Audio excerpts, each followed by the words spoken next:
the end of the video, I'm going to make one of these with you and show you exactly how I made this one so that you can make one and put it on your palette. Understanding the color wheel is the most important thing that you can do to learn how to mix any color together and get what you want.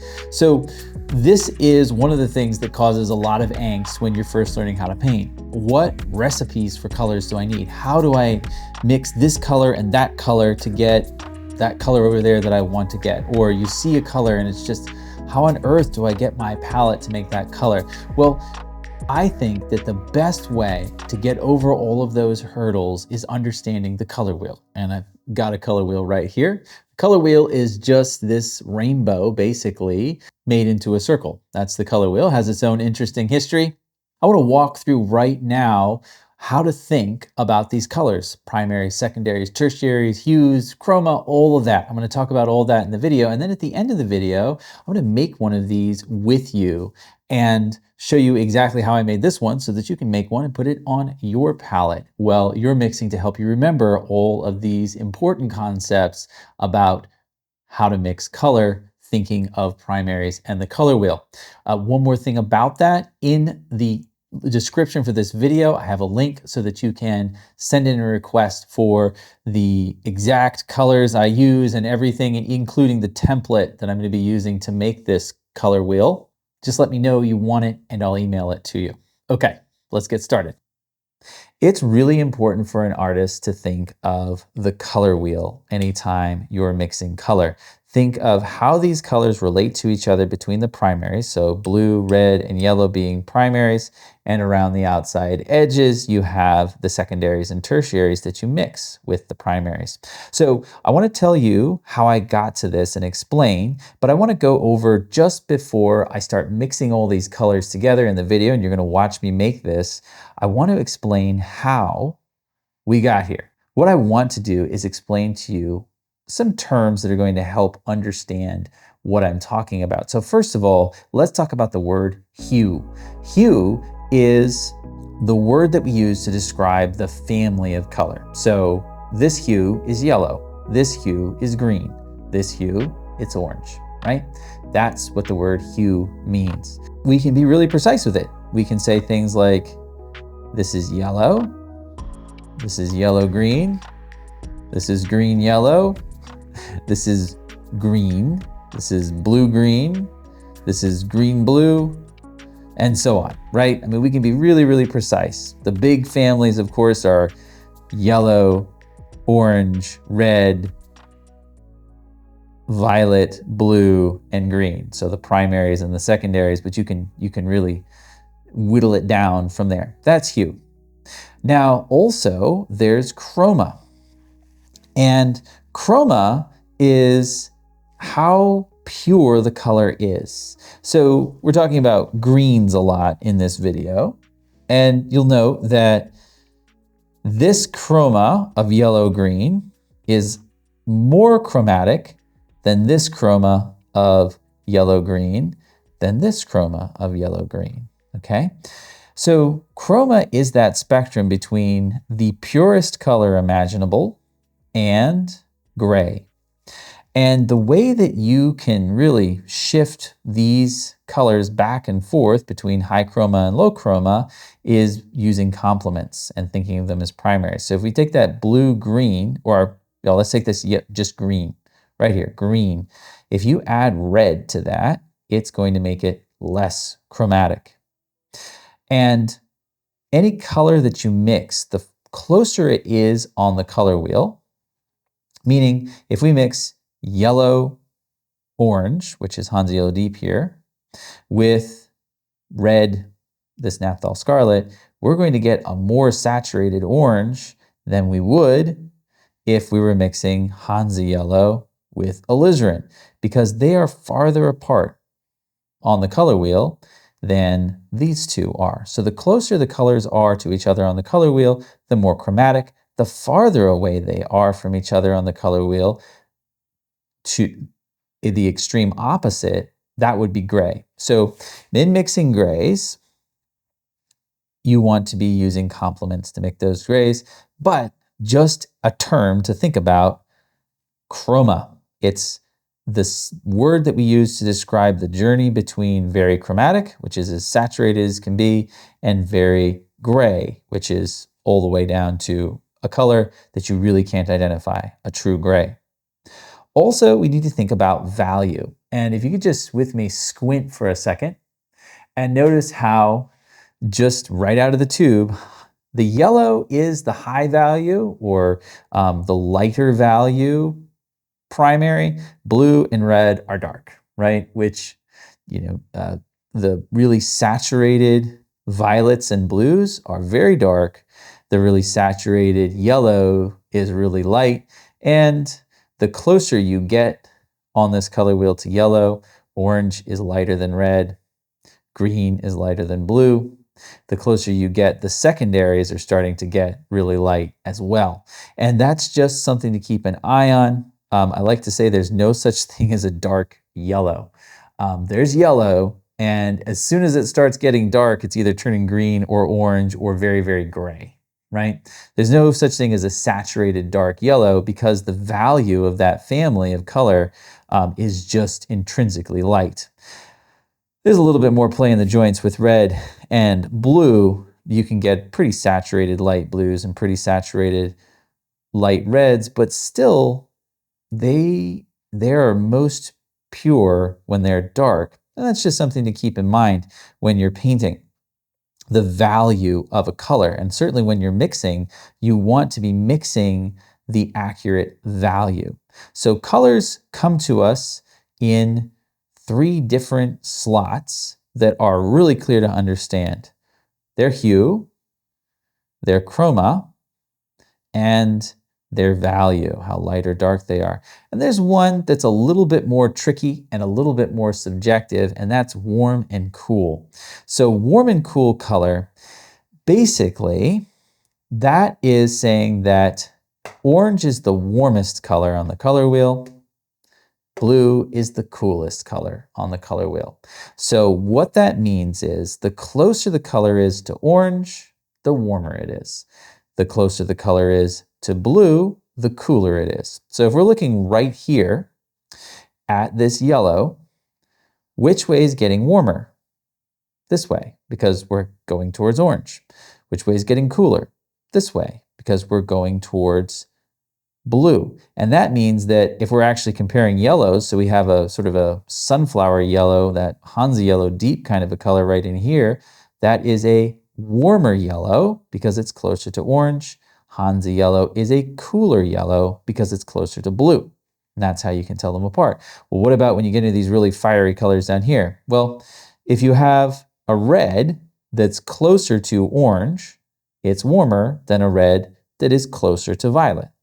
If you have a violet that's closer to red and therefore orange than blue, it's a warm violet versus a cool violet. And the really confusing part that kind of ties everybody in knots, what about warm blues and cool blues? Well, here's how I think about it. It's kind of like the North Pole. Any way you go from the North Pole, you're going south, right? And so a slightly greener blue is a warmer blue. And a slightly more violet blue is also a warmer blue because blue is the coolest color on our color wheel. So is green, this very slightly green blue with our phthalo blue, is that warmer than ultramarine, which is ever so slightly towards violet? Well, I think they're both on their way, sort of all the way around the color wheel, but they're both on their way to warm. So I don't really know that you could say one is warmer than the other, but I know that ultramarine violet is warmer than either because it is significantly closer to that orange. Now, it probably would be the equivalent of a viridian, which is also moving its way towards orange. So viridian is technically a warmer blue than either phthalo or ultramarine. And then if you're thinking about just color, this is going to be a warmer color than ultramarine. This is ultramarine violet, warmer than ultramarine blue. And then alizarin, warmer than both. And that's where it's really comparative and subjective because this is warmer than violet, but it is definitely cooler than naphthol scarlet, because naphthol scarlet is just about to turn orange. So you see that warm and cool, that discussion really only exists in the context of other colors. If I were just to pick this and say, is this a warm green or a cool green? And well, the question is just compared to what? You know, is this a warm green or a cool green? Well, I guess we could add a little bit more yellow and it could become a little bit more warm. Or we could add a little bit more blue and it could become a little bit more cool. It really depends. Now that we have two colors around it, is this one warm or cool? Well, it's warmer than this, but it's cooler than that, right? So it's always a comparison game. What if you took this one out, right? We take that one out altogether, then this one is warm and this one is cool. And so you see how the logic goes. I don't think of color as intrinsically necessarily, even if it's an orange or a blue, then there. But all the way around the color wheel on either side, I don't think of it as intrinsically warm or cool. It's warm or cool compared to what? And specifically, what in your landscape? Is that green cool? Well, cooler than what? Cooler than the other greens. Is that red warm or cool? Well, warmer or cooler than the other reds in the landscape or the still life or whatever it is you're painting. And that's going to really, really help understand that term, warm and cool. One last thing to say about that is I think there's a lot of confusion with warm and cool and saturated and desaturated. You can have a very desaturated, say a desaturated warm green, right? That's not a cool green. It's just a desaturated green. It's gray, not cool, right? So you can possibly, easily, I'm going to do it right now. This green is very cool and pretty saturated. This green is very desaturated, but it's definitely warmer than that green. So make sure when you're thinking that through, there's saturation, which I already covered. It's the journey between gray and very, very chromatic, as colorful as can be. That's different than the journey or the comparison, warm and cool. So it's possible to have gray warms and saturated cools. Don't think gray means cool. It doesn't. It just means gray. And that's how to think about color. And now let's show you how I got this and the thinking behind the primaries, secondaries, and tertiaries and why I have all these colors on my palette. First of all, I want to talk about everything that's happening on my palette in the context of the color wheel. So I've got the color wheel up in the upper right-hand corner, and I want to rebuild this color wheel right down here so you can see the logic behind what colors are on the palette, what they do, why they're necessary, and most importantly, how to think about them. So that's what we're going to be doing here. So the colors on my palette have been selected through trial and error and lots of just experimenting over the last 20 years. Some of them are the colors that were recommended to me by my oil painting teachers on that first recommended colors list that I remember so clearly what it looked like because it was so exciting to be transitioning from drawing and dry media to oil painting back in the fall, September 2007. So some of these colors go all the way back to that, and others I've picked up along the way through experimenting and just buying paint colors because I was curious about how they worked and what they looked like. I want to introduce you to the palette that I use when I teach. And here we go. So first, it would probably be a good idea to go through and just tell you what the names of each of these colors are and how to think of them as far as hue. Okay, so hue is just the name of the color family. So starting off with here, I've got Hansa Yellow Light. That is a pure yellow. Hansa Yellow Deep, that's an orange yellow. Permanent orange, orange. Naphthol Scarlet. Naphthol Scarlet is an orange red. It's between red and orange. So it's something that people would point at and call red, but it's really leaning a long way towards orange. This is alizarin crimson permanent, and it is starting to lean towards violet, starting to lean towards blue. So it's a cool red or a violet red, you could call it. This is ultramarine violet, and that is a violet. It's really right between red and blue. Ultramarine blue, which is leaning, quite literally, it slipped a little bit on my palette here, it's leaning towards the violets. It's a slightly red blue. This is phthalo blue, and it's really very, very blue, but if it's leaning in any direction, it's leaning towards green. And then over here I have Viridian, which I also consider a blue, but it's a blue-green. So this is yellow, yellow-orange, orange, red-orange, red-violet, violet, blue-violet, blue, kind of blue-green, and then definitely blue-green. Then over here on this wing of my palette, I have what I just like to consider my earth tones or my grays. They're not all earth tones because ivory black isn't really an earth tone, but I think of it in that way because they are all the desaturated, very neutral colors. This is gold ochre, which is very much like Hansa Yellow Deep, only it's very gray by comparison. It's not as saturated. This is transparent earth red, which is very like, kind of sits between these two. It's kind of right in that spot. It's between red and orange, but it's an earth tone. And then ivory black, which is very like these blues, only it's so desaturated, you can hardly tell it's blue, but it makes beautiful greens, it makes beautiful violets, and it really is a blue. So ivory black, that's my blue. So that's the palette. And then I've got titanium white right there, which is a nice, strong, opaque white. Now, the way that I think of these colors and the way that I have learned to think of them through many, many experiments and through limited palette exercises and making lots of color wheels and teaching this a lot is really, I think, it's very fundamental, but the best way to think about any color is in terms of primaries, secondaries, and tertiaries. So I think probably most of you are fairly familiar with what I'm talking about when I say that, but let's just start with a triangle of color. There's blue. Blue is a primary, and blue being a primary means that you can't mix blue using any other set of colors. Blue, if you don't have blue, you don't have blue. You have to have blue, if that makes sense.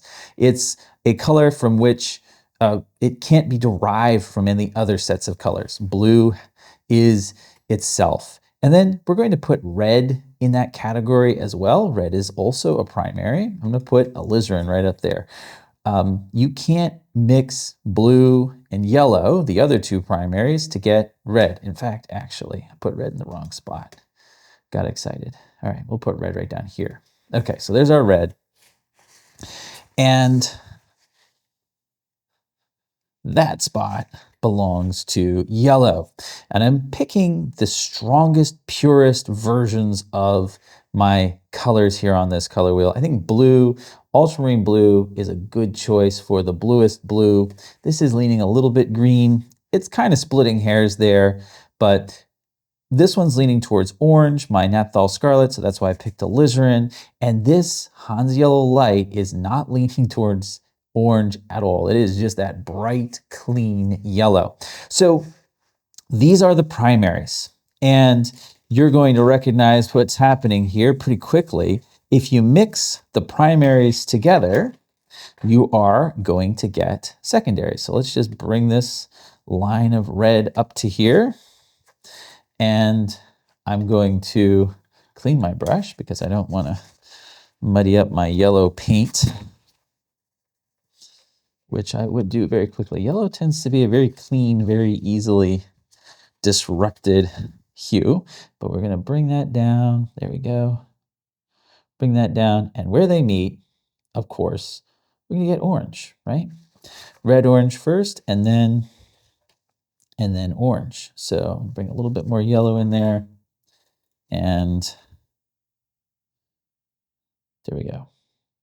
So you can see it is, with these two mixed together, not the world's most saturated orange, but you can see that line of color between red and yellow. And we find not only the secondary, which is orange, but we're going to find a red orange and a yellow orange as well on either end of that. So there's our first connection there. And I'm doing this as a triangle on purpose. I'm going to show you more about that in just a second. Okay, so just like with red and yellow, when you connect red and blue, I'm going to put just a tiny bit of white paint in there so we can see what's happening. When you connect blue and red, you get the secondary violet, which is very dark. So that's why I put in a little bit of white so you can see what's happening there, but that's the violet that's happening. And of course, you get the spectrum over to a, slightly redder violet all the way to red, and then a slightly redder violet all the way over to blue over here. So that is second line there. Okay. Now, last one here. This is everybody's favorite. Everybody knows this one. Right? You put yellow and blue together and you get green, right? Let me show you. A little bit more blue in there, ultramarine blue. Yeah, just making sure I have enough ultramarine blue to get up there. Okay, and take this, bring blue to the halfway mark, and here's yellow.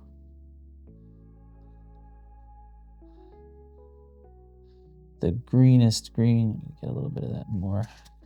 The greenest green I can get between the two. And then of course there's a blue green coming down into blue and a yellow green coming up into yellow. All right, so that is the basic with primaries. Yellow, blue, red, yellow, red, blue, however you want to say them. These are the three primaries, and they are, for a full spectrum of color in a painting, absolutely necessary. You've got to have these three primaries, or you're not going to be, there's something you're not going to be able to mix, right? So if I only had yellow and orange, or the equivalents of, you can imagine how limited that would be. Speaking of limited, this is what a limited palette looks like, how it works, right? If you have these three primaries plus white, you're going to be able to mix an orange and a red orange and a yellow orange. You're going to be able to mix a yellow green, a blue green, a blue, of course, blue violet, violet, red violet. You're going to be able to mix each of those hues. And one of the best exercises I've ever done was painting with just these three for a year. So actually painting plein air, painting in the studio, anything I did, I painted with these three or maybe it was a while ago now, but I think it was something more like a cadmium red. So it was a more orange red, but still, it was one red, one good strong red, one blue, which was ultramarine, I remember for sure. And then I used cadmium lemon at the time. Hansa yellow is kind of a replacement for that. So that is what you call a limited palette. Now, you may be thinking, why if you can get any color you want, any color you need from this limited color palette, why are you also including all these other colors? So there are lots of colors on my palette. Why 12 colors if you could get everything you wanted from these three? And it's a good question. And for some reason, the question is, for some people, the question is answered, well, I don't. And they just have a limited palette, a very limited palette all the time. But for me, I find what happens when I start adding these pigments are not mixed. So we're not getting to permanent orange by mixing the pigments of Naphthol Scarlet and Hansa Yellow Deep together. This is its own unique pigment. And so it comes out of the tube much more saturated than, significantly more saturated, of course, than I could get with Hansa Yellow Light and alizarin. So this spectrum of color here is not mixed in the tube alizarin and Hansa. They're their own very saturated colors. And so if I add them, I just get a broader range of color. So that's going to be one of the reasons why I want more color and more opportunities for different little variations of gray, really. So where would they land? Well, Hansa Yellow Deep. I'm going to go straight for the orange because that's going to be the secondary. I'm going to pull it out to here. You can see quite a bit more saturated than anything happening in that mid zone right in there. Okay, what about Hansa Yellow Deep? Again, it's just more saturated than what's happening between just yellow and red. Okay, and then this one is going to be more of the same. This is Naphthol Scarlet. Really, really bright and saturated color right there. And you can see now, I'm going to just bring in a little bit more of my yellow, that this is going to give me a much broader range of color as I go through and I mix them together.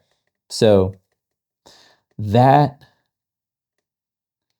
right there, compare it to the saturation that's happening right there. And you can see it's more saturated. Now, lots of things that we paint are pretty gray. So you don't necessarily have to have all that saturation, but that's why you would want to introduce more hues to your palette, because look at how orange that is by comparison. And it's interesting, this looked pretty orange when it was by itself, but as soon as we start comparing it to that orange, it starts to look much less orange.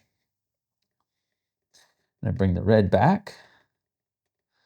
And again, those saturated red oranges happening between naphthol and permanent orange, they're equivalents, you know, there are colors that are similar in here, but not at all the same. So my color wheel is going to become a color oval, but I want to keep demonstrating what's going on here and explaining to you, showing you why I've chosen this. So let's get red up into here. We got some nice deep reds in there as well.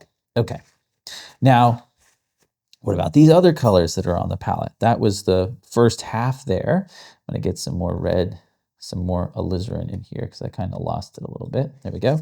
Some more alizarin and how it mixes with that naphthol. All right, here is ultramarine violet. So that's gonna be happening right there. Ultramarine violet. And here's ultramarine blue. That's already down in here. So you can see I don't have quite as much. I have really the waterfront covered here. Not as much down here. I'm gonna add a little bit of white so we can see just that really delicate ultramarine violet. Now there are much more saturated violets on the market. I chose this one because I like to use it to gently gray out my yellows. More on that in a second. But there we go. There's ultramarine violet. Nice and purple, a cleaner purple than the purple in there. And if we bring that down and bring this over, got some blue on that. Be careful here. There we go. All right, try again.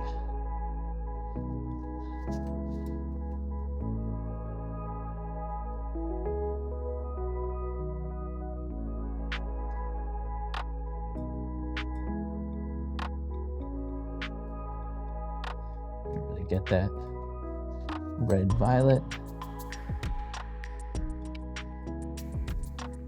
and that beautiful blue violet as well.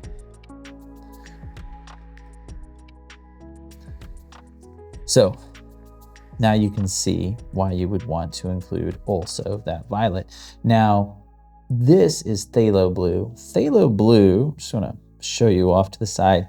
See how it's going towards that sky sort of turquoisey blue? That just means that if you're gonna put it, where in the blues are you gonna put it? Are you gonna put it on the green side of blue or on the violet side of blue? And is it, just by comparison, is it more of a violety blue or more of a green blue than ultramarine? When you put them side by side, you can see that's more violet and that's more green. So that's why we consider this a green blue, but it's not very far towards green. It's gonna land right in there. And then ultramarine between. Hardly can see the difference when they are just out of the tube. You have to add some white to see what's going on. Of course, as they mix with other colors, they're very, very different. Then Viridian is one click higher, right in here. And this is where, again, that blue-green that I can get with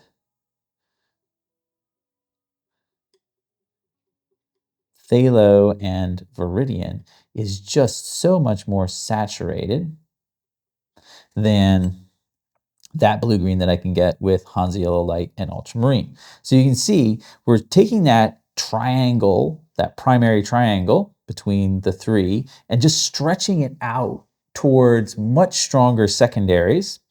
And so what do we have left? Well, now the journey between Hansa Yellow Light and Viridian, and we have some really, really strong yellow greens, beautiful greens we can get with those through. And by beautiful, I just mean very, very saturated. So I guess beauty in the eye of the beholder. Some people don't like these really bright greens, but I think they're wonderful. So I can make that really bright green, and I can make really strong yellow greens as well.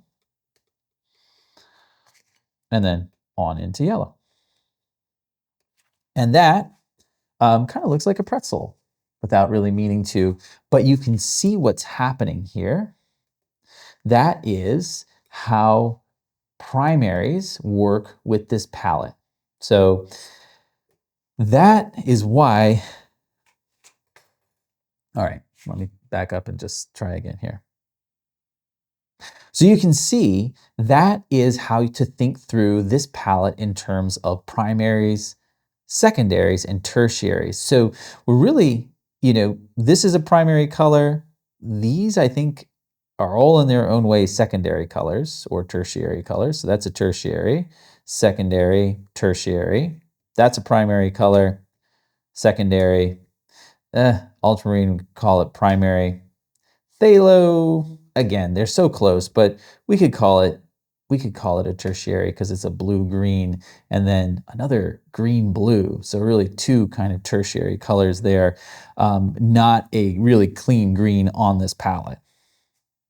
So the reason to think about them this way, and this is where it gets fun, is because one of the ways that you can make your colors in a painting work really, really well is by putting color complements either with each other or mixing them together. So what is a color complement? Well, a color complement is basically the one primary across from the two other primaries mixed together. So it's really clear in our triangle, if we have ultramarine blue, yellow and red mixed together is orange, and that is going to be the complement of ultramarine. With alizarin crimson, yellow and red, or yellow and blue mixed together is green, which is the complement of red.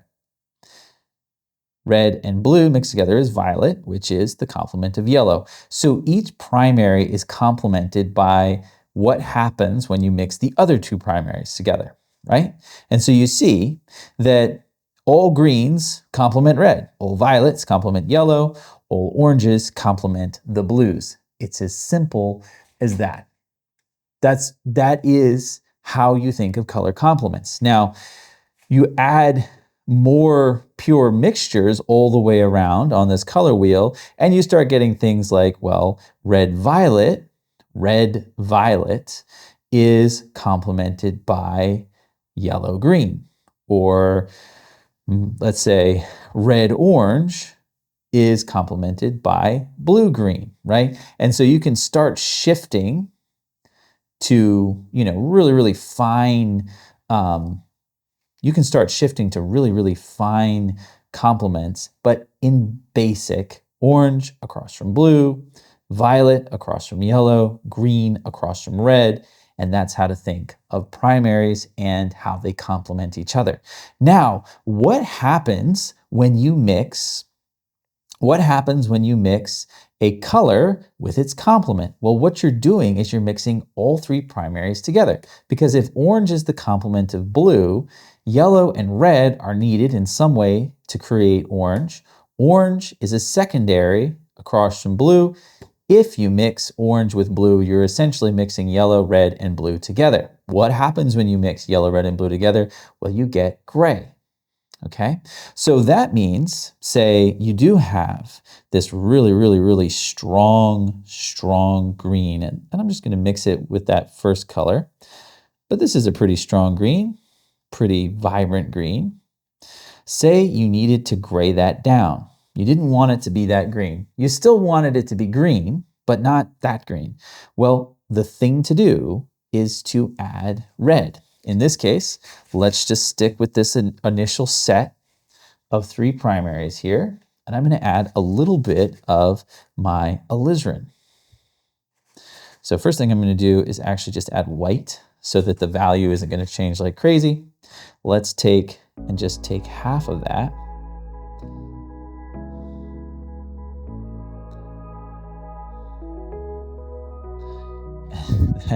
That alizarin went a long way.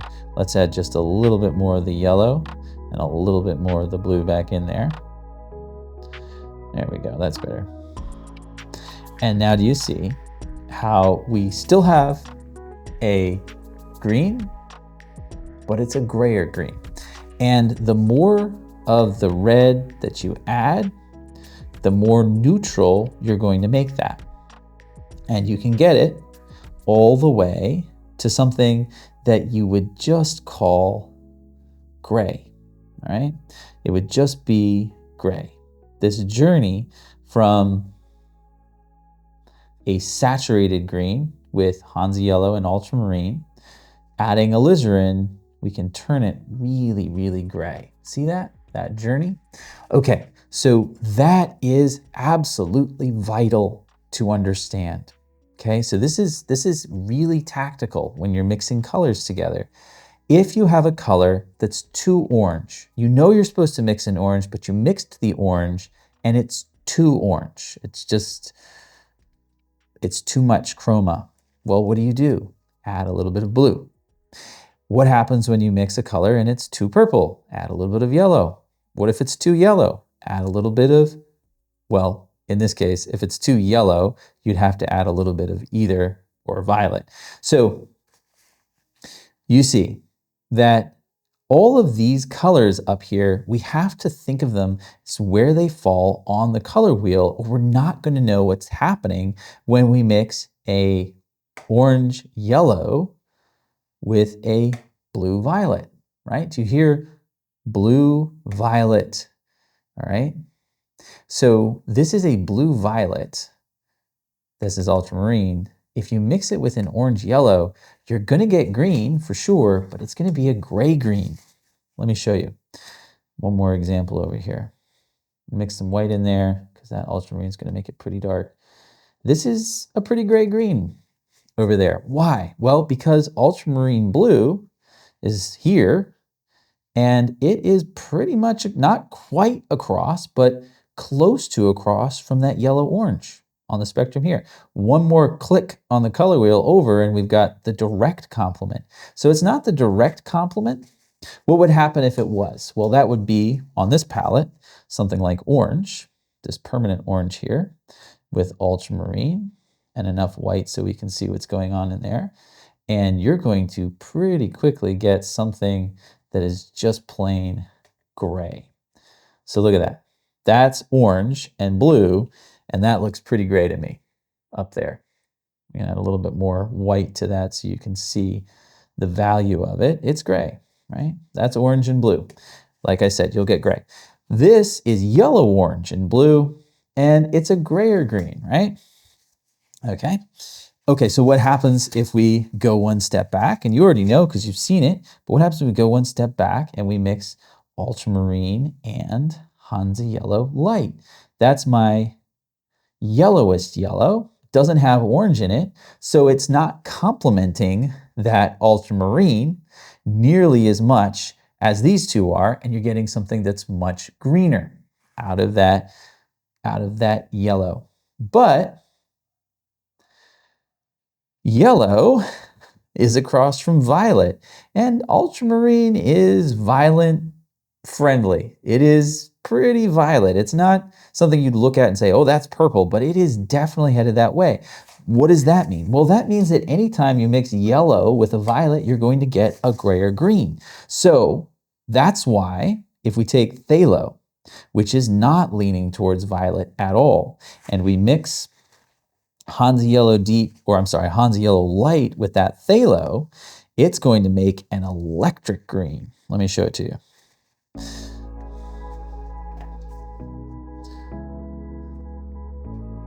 Look at that. Very, very, very, very green by comparison. A very pure green, saturated chromatic green compared to the grayer green over there.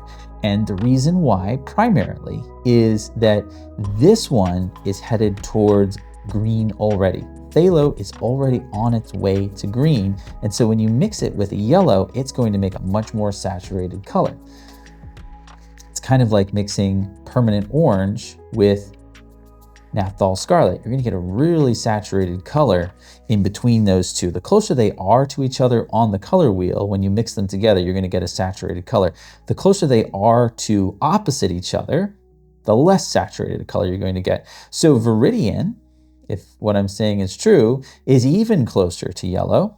So we're going to get an even more saturated green out of viridian. See that? Just one step brighter. They're both really saturated, but this is even more saturated right here. So that is how to think about color complements on the color wheel.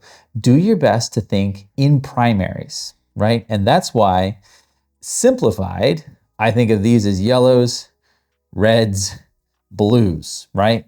But then to take it one step back and say, okay, but where on this red spectrum does this fall? Well, we have a cool red and a warm red, and a little bit more about that in a second. We have a red that's really close to violet. We have a red that's really close to orange. And so they're going to do different things when you add them to green. Yeah, they're going to do different things when you add them to blue. And it's because of which way they're leaning. Is it on its way to being purple, or is it on its way to being orange? Is it on its way to being red, or is it on its way to being yellow? Each of those is going to make a really big difference when you mix them together. Now we've talked about these really pure colors up here, but what about these colors down here? I haven't mentioned them at all. Well, the way I think of them is almost as their own mini color wheel. Let me show you what these earth tone grays do when we think of them as that color wheel. I'm going to clear off a spot. And I'll just quickly here put this together for you. So ivory black, I've already said, is my blue. It's my gray blue. You can see, if you were to compare that to all the colors up and around here, which one would it be? Well, it's definitely not red. It's not yellow. So if we're thinking primaries, it's going to be a blue. All right, gold ochre is yellow, very clearly. And add a little bit of white to that so you can see it a little bit more clearly. And then transparent earth red, it has red in its name. I think it's a pretty orangey color. So it's right in there. So it's more like a very desaturated, again, kind of right between the two. It's not like a desaturated naphthol. It's not like a desaturated permanent orange. It's kind of right between the two of them. And it's super useful. I love this color, but that's what it is. Okay, so get some more gold ochre in here, and let's connect these two. And you can see, as we put them together, there's a gray-orange happening right there. It's not very saturated because we have two desaturated colors coming together to make it, but it's still, you know, if you had to pick what color is that, I'd say orange, right there in the middle, definitely. Okay, and then this one, ivory black and gold ochre, put a little bit of white in there so you can see it's a very gray green that we make with that one. A very gray green with ivory black and gold ochre. And then right between, this is going to be the grayest because we really have blue and orange, and it's a gray blue and a gray orange. So not getting anything really very violety there in the middle, but maybe just a touch, maybe just a touch. It's so gray, everybody would just call it brown, but hey, you might be able to use that for a violet. But you can see the logic here: blue, yellow, red. And we have these three earth tones working like those, only they are very saturated and these are very desaturated. Now, why would you want desaturated color on your palette? Well, it's because as you mix them with other colors, you just have that much more control over how things mix together. For instance, what if you wanted to mix a green and you wanted it to be a vivid green? And this is actually where it's pretty shorthand, really.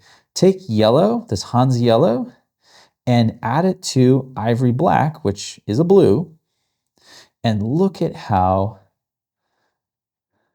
you really get this very, very nice yellow that's going to work in a lot of landscape paintings, a lot of different places, that's very similar to that yellow that you got mixing the ultramarine and the Hansa Yellow Deep, but it's not the same. It's a cleaner, brighter yellow than that one is, but it's still definitely grayer than Hansa Yellow Light and ultramarine, and certainly than anything happening with these two down here. So you see, it just gives you that much more range because we have another blue that we can mix with. And it's not just mixing greens.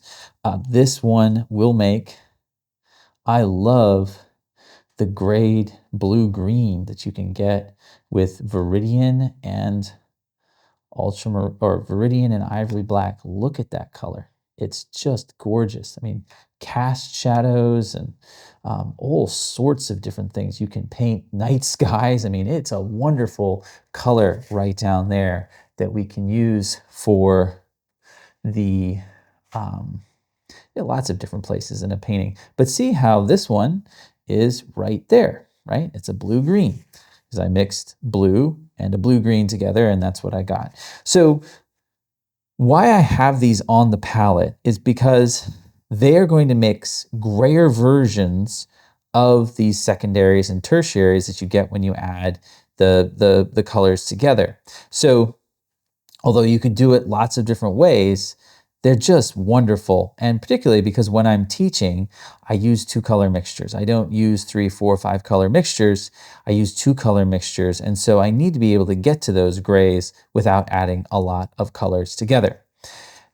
All of this, what I've explained about complements and how these colors are meant to go together, is why I have this color wheel on my palette. And I have had color wheels on my palette now for a really long time because they help me to remember what to make of color as I'm mixing it.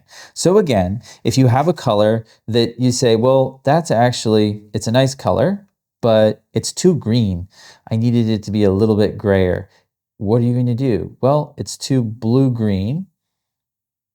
I'm going to add a red-orange to that, naphthol scarlet, which is going to gray it off a little bit, right? You can just gray it off a little bit, slightly take the edge off of that, and that's how you control those really subtle shifts in gray, by thinking always back and forth across the color wheel. Also, if you wanted, you can do things like, well, I know there are supposed to be, complementary colors in here. So this Viridian or this green mixture, I want to bring in some reds. How would we do that? Well, you can mix, say, this ivory black and gold, or ivory black and transparent earth red, and just the right ratio, you're going to get a very gray looking red. And you can put that with this, and it makes that green look good, and it makes that red look redder.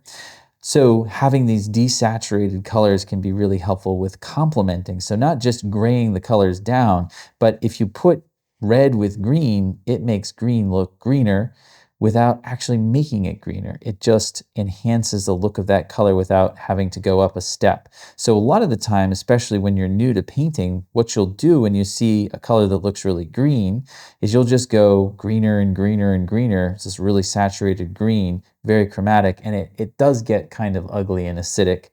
When what needed to happen is you could leave it a more neutral green, like our ivory black Hansa yellow mixture, and just introduce some reds. And as soon as you introduce some reds, it could be dirt, it could be fence posts. I mean, I don't know, whatever in your landscape you're painting in there. And those reds make this green look greener. And that's how you can use complements. If you don't mix them, you just put them together, they make each other look better. Okay, now it's time to actually make a color wheel together that looks good and we can put up here. Now, the first thing that I want you to know about how my color wheel is made, this side has oil paint on it, and of course this side is glass, and that means that I can put little swatches of color on it and wipe it clean. So it's a really nice, versatile color wheel that I can actually use on my palette and just put little dots of color and things like that. If you have a paper color wheel, it's not going to work as well. Now, this piece of glass, I got it on Amazon, and that is on the supply list in the link in the description if you want to get it. The first thing that I want you to think about here, though, is that we're going to be painting on this side, which means that the template needs to be flipped if we want the color wheel to be laid out this. So see how this is the mirror of that?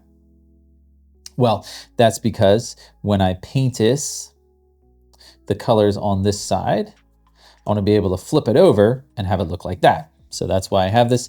Speaking of this template, this is just an 8.5 by 11 sheet of paper with the exact right size, the exact correct size of color wheel, so you can use it with this 4-inch round piece of glass. This is a PDF that you can just print. And it'll be exactly the right size for you if you just print on an 8.5 by 11. And then you won't have to figure any of that printer dialogue stuff out. Makes life easier. Again, all of that, if you want it, just request and I'll email it to you. Okay, with that said, let's get started. We've already talked about the color wheel a lot, so let's just dive right in. Let's take our yellowest yellow, Hansa Yellow Light, and that's gonna go right there. Now, I find this a little bit easier to handle by section. So let's think about alizarin. Alizarin is going to go right down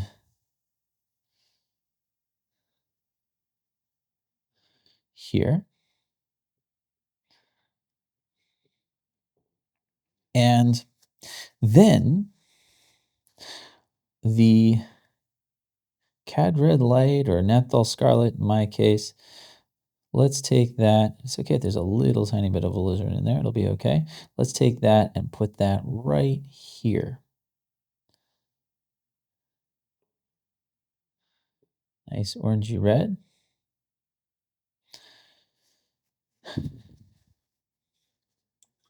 Now, let's start working out that yellow. Between Hansa Yellow Light and Hansa Yellow Deep, there is an actual color called Hansa Yellow Medium. I'm not using it. I'm just going to mix it with you because we're just going to stick to this palette. But I'm going to take Hansa Yellow Deep and Hansa Yellow Medium. I'm sorry, Hansa Yellow Light and Hansa Yellow Deep, and mix them together and get the same thing. I'm just going to go right there. See how that yellow is getting more orange. Okay, and then another step. Let's just go with straight Hansa Yellow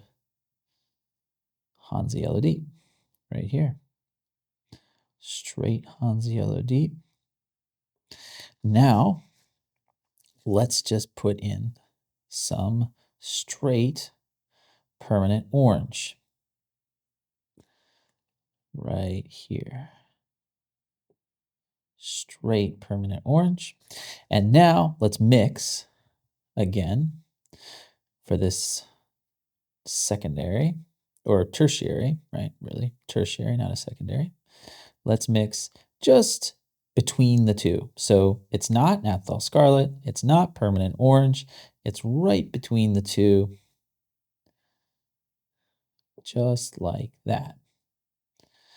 Okay, now be a little bit more subtle perhaps, but let's take alizarin and add ever so slightly a little bit. Well, actually, that was a lot of red. All right, let's add some more alizarin back in there. Just like that. And that's going to be a step warmer from the alizarin and really a step cooler from the naphthol. And let's warm that up, move it towards naphthol, not all the way though, to a really beautiful pure red. This red, very, very rich red. It's not orangey and it's not purple. It's kind of the red on this palette right there. Okay, so now I find, well, yeah, let's take blue on next. Now, blue is going to go right here. That's our very saturated blue, yellow, red, blue over here. So let's take ultramarine and let's add a tiny bit of white to that just so we can see it. Ultramarine looks so inky black unless you have a little bit of white in it. So now you can see it and it actually looks a lot like cobalt, but it doesn't at all lean green. We're going to stick it right there. Okay. Now, let's work out these colors between in here. So ultramarine, let's take that and make that, okay. Let's just look at what these look like together. But this is the ultramarine violet. It is a pretty cool violet, right? Ultramarine violet. So let's put it right here, right there. Now let's take a little bit more ultramarine, mix it with that violet, and just kind of split the difference. It's not as blue, and it's not as violet. It's really a beautiful blue violet. Its own unique color right there. See that? And then let's go to the other side and take alizarin and ultramarine violet. Make sure to add some white so you can see it. You're gonna need a lot more ultramarine violet. There we go. And get a red violet right there. Red violet. Okay. So there we are on the color we're working our way around. Now, where does Viridian go? Viridian goes, I think we're going to put Viridian on here. Viridian's just going to go in its pure form right there. A very, very green blue right in there. And then the phthalo blue, I'm going to add some white again because it's so dark. Let's put the phthalo blue right there. It's between blue and green. It's a blue-green. Doing it this way, you can see how much sense that makes, right? Look at that. Just looks perfectly where it belongs. And we have 3 colors left. It's coming together. We don't have any yellow greens on our palette. We have to mix them. So let's first of all just mix the purest green we can. All right, so Hansa yellow and Viridian. Hansa yellow light and Viridian. We're going to get a really beautiful green. Be careful not to touch that red. That'll gray it out a lot. Let's go a little bit more Viridian. Okay, there's our green. Okay, now let's go to the other side and mix just a tiny bit of that with Hansa, and there's a very, very yellow green. Just like that.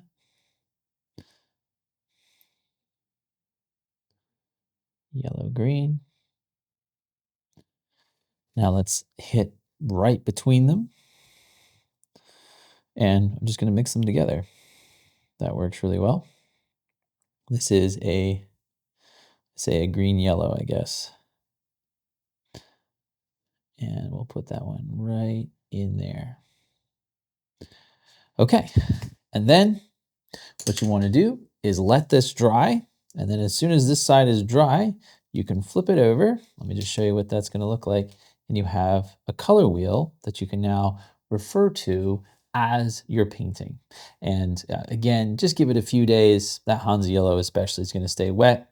You've got your own color wheel that you can then put little dots of color and, drip mineral spirits on, and it's not going to mess up that color wheel like it will a paper color wheel or something else like that. Thanks so much for watching this video. I hope it's been helpful as you think through how to think about colors, what to do to make the colors that you want to make, how to understand them, because once you understand how the primaries work together, you really don't need to remember mixtures or formulas or anything like that. You just need to think yellow, red, and blue, how they add together, how they gray, how they create the secondaries and the tertiaries, and you can reference that color wheel that you just created so that you can understand that as you're painting.